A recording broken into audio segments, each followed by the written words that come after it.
Hola, mis buenos amigos y compañeros de lectura de la Biblia, Romanos capítulo número 3, y ahora estamos leyendo la nueva versión internacional en esta presentación, la Biblia del Pescador, Romanos capítulo número 3. Y bueno, el apóstol Pablo está hablando del justo juicio de Dios y de la condición de pecado de toda la humanidad, no solamente de los judíos, sino también de los gentiles. Y debemos de tener cuidado cuando nos quieren presentar una versión muy romántica, muy inocente acerca de de la cultura de nuestros antepasados allá cuando en nuestro caso México, antes de que llegaran los españoles y que los aztecas y los mayas y los toltecas y los chichimecas eran unas santas personas que no cometían ningún pecado y que vivían en armonía, en paz y preciosidad, y que todavía cuando se está ocultando acerca de los sacrificios y de la antropofagia, el comer, el sacrificar a personas, mujeres y niños a los dioses, y bueno, que hay tantas actualmente ya hay restos arqueológicos acerca de esa crueldad tremenda, pero que algunos dicen, bueno, es que era la época de aquel entonces. Bueno, el apóstol Pablo está diciendo que no hay pretexto para toda la maldad que puede darse. En el capítulo número 1 habló acerca de los pecados homosexuales, acerca de la injusticia, de las borracheras, de las vanidades, de todo, y que todos estamos bajo pecado. No solamente que Dios ama al pecador, pero que todos estamos bajo pecado y que el juicio de Dios es justo. Entonces, lo está hablando en términos generales, y que es un problema fuertísimo, porque sin Dios todo, como lo hemos visto, y aquellos que nos gusta ver la historia, se va dando el justo juicio de Dios, y va habiendo destrucción y destrucción de las culturas y de las grandes civilizaciones que han existido en la antigüedad, y que las mismas contradicciones sociales internas de maldad y pecado, ha habido una devastación bárbara tremenda, así como hubo una destrucción de Tenochtitlan, hubo una destrucción de Roma, y hubo una destrucción de Atenas y de Corinto y de Jerusalén. Entonces, tremendo. ¿Por qué? Por causa del pecado, y que hay un justo juicio de Dios. Eso es lo que viene Pablo asentando y aplicando. Entonces, como introducción, dejémoslo hasta allí y entremos a Romanos capítulo número 3. Entonces, ¿qué se gana de ser judío? ¿O qué valor tiene la circuncisión? Mucho, desde cualquier punto de vista. En primer lugar, a los judíos se les confiaron las palabras mismas de Dios. Ellos tuvieron ese privilegio enorme de que Dios fue enviándole profetas, y no solamente profetas, escritores que escribieron, ¿verdad? La palabra de Dios, se les confió la palabra de Dios, y vaya que si lo han hecho de una manera con mucha dedicación. Eso hay que reconocer en el pueblo judío. Pero entonces, si a algunos les faltó la fe, ¿acaso su falta de fe anula la fidelidad de Dios? Pregunta Pablo. De ninguna manera. Dios es siempre veraz, aunque el hombre sea mentiroso. Así está escrito: por eso eres justo en tu sentencia y triunfarás cuando te juzguen. Cuando la humanidad y la gente quiera juzgar a Dios, Dios saldrá triunfador. Pero si nuestra injusticia pone de relieve la justicia de Dios, ¿qué diremos? ¿Que Dios es injusto al descargar sobre nosotros su ira? Hablo en términos humanos, humanamente hablando. Y bueno, a lo largo de la historia podemos notar que ha habido juicio de Dios, no solamente a Sodoma y Gomorra, sino a otros muchos pueblos. Llega un momento en que la maldad llega a su colmo, y dice la metáfora que la misma creación clama por la justicia de Dios. Verso 6. De ninguna manera, si así fuera, ¿cómo podría Dios juzgar al mundo? Alguien podría objetar, si mi mentira destaca la verdad de Dios y así aumenta su gloria, porque todavía se me juzga como pecador. Es como si tú y yo dijéramos, pues si mi pecado resalta el amor de Dios, ¿por qué se me juzga como pecador si mi pecado ha servido para resaltar el amor divino? ¿Por qué no decir hagamos lo malo para que venga lo bueno? Qué manera de pensar tan más chueca. Así nos calumnian algunos, asegurando que eso es lo que enseñamos, pero bien merecida se tiene la condenación. ¿A qué conclusión llegamos? ¿Acaso los judíos somos mejores? De ninguna manera. Ya hemos demostrado que tanto los judíos como los gentiles están bajo el pecado.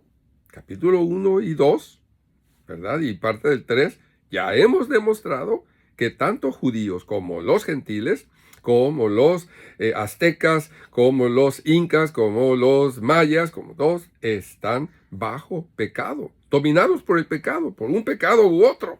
Podrán tener cosas muy lindas, muy buenas en algunos aspectos, pero hay pecado que domina a una sociedad, no uno ni varios, ni dos, varios pecados que dominan y que destruyen a la sociedad.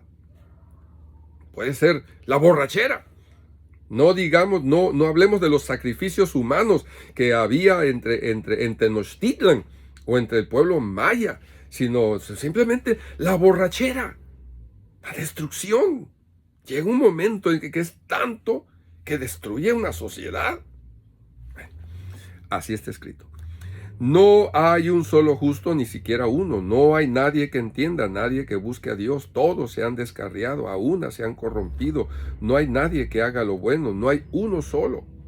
Su garganta es un sepulcro abierto, con su lengua profieren engaño, veneno de víbora hay en sus labios, llena está su boca de maldiciones y de amargura, veloces son sus pies para ir a derramar sangre. Claro, no todos hacen eso, pero llega un momento en que cuando el mal aumenta y los malos aumentan y los buenos no hacen nada, pues llega un momento en que las cosas se echan a perder en esa sociedad terriblemente. Dejan ruina y miseria en sus caminos y no conocen la senda de la paz. No hay temor de Dios delante de sus ojos. Ahora bien, sabemos que todo lo que dice la ley lo dice a quienes están sujetos a ella, para que todo el mundo se calle la boca y quede convicto delante de Dios. Y cuando dice aquí la ley, pienso que se refiere no solo a la ley mosaica con los judíos, sino a la ley de la conciencia en otros. O como dijeran algunos, la ley de Noé, ¿verdad? Por tanto, nadie será justificado en presencia de Dios por hacer las obras que exige la ley. Nadie será justificado. Más bien, mediante la ley, cobramos conciencia del pecado. O sea, la ley no nos hace santos. Más bien, la ley nos hace conscientes de que hemos pecado. Y que no somos todo lo bueno que quisiéramos. Ni nuestros antepasados fueron todo lo bueno que algunos pretenden que lo fueron. Bien. Pero ahora sin la mediación de la ley se ha manifestado la justicia de Dios de la que dan testimonio la ley y los profetas. Esta justicia de Dios llega mediante la fe en Jesucristo a todos los que creen. Mire, en medio del juicio de Dios, en medio del pecado que domina universalmente al ser humano, entonces viene a introducir la fe en Jesucristo. De hecho, no hay distinción, pues todos han pecado y están privados de la gloria de Dios. O sea, el pecado produce muerte. Y al haber muerte, nos priva de disfrutar la presencia de Dios y de ir a disfrutar la presencia de Dios. Pero por su gracia son justificados gratuitamente mediante la redención que Cristo Jesús efectuó mediante el sacrificio. Cristo pagó por nuestros pecados.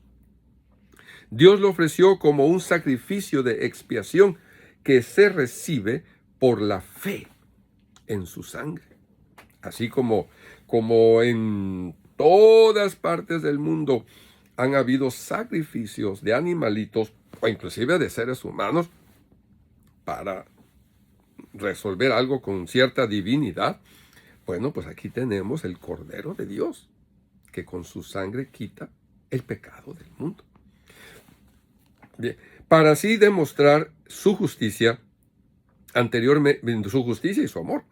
Anteriormente en su paciencia Dios había pasado por alto los pecados, pero en el tiempo presente ha ofrecido a Jesucristo para manifestar su justicia. De este modo Dios es justo y a la vez el que justifica. O sea, Dios juzga, pero a la vez aboga a los que tienen fe en Jesús. ¿Dónde pues está la jactancia? Queda excluida. ¿Por cuál principio? ¿Por el de la observancia de la ley? ¿La obediencia a la ley? No, sino por el de la fe. Y entonces ya empieza aquí Pablo a contrastar la obediencia a la fe, a la ley, y la fe en aquel que murió en la cruz por nuestros pecados. Porque sostenernos que todos somos justificados por la fe y no por las obras que la ley exige. ¿Es acaso Dios solo Dios de los judíos? No, lo es también de los gentiles. Sí, también es Dios de los gentiles. ¡Wow! ¡Oh, tremendo! Él justificará por la fe a los que están circuncidados y mediante esa misma fe a los que no lo están, mediante la fe en Jesucristo. ¿Quiere decir que anulamos la ley con la fe? De ninguna manera. Más bien confirmamos la ley. O sea, confirmamos que la ley fue enviada para que haya conciencia de pecado. Y esa conciencia que nos acusa en lo interno debe de hacernos clamar en cualquier parte del mundo: Dios, líbranos. Ya se mencionó antes que hay una conciencia de la existencia de Dios universal y que esa conciencia también nos acusa de que no estamos haciendo bien las cosas. Y hay clamor por un Salvador, ¿verdad? Y gracias a Dios por todo ello. Mis amados hermanos, qué gusto poder estar leyendo la bendita palabra de Dios con ustedes y hacer unos pequeños pero valiosos comentarios. Que el amor de Dios te llene y que la fe en Jesucristo te empuje y que la esperanza de una vida nueva sea algo maravilloso en tu diario vivir. Nos vemos en la próxima.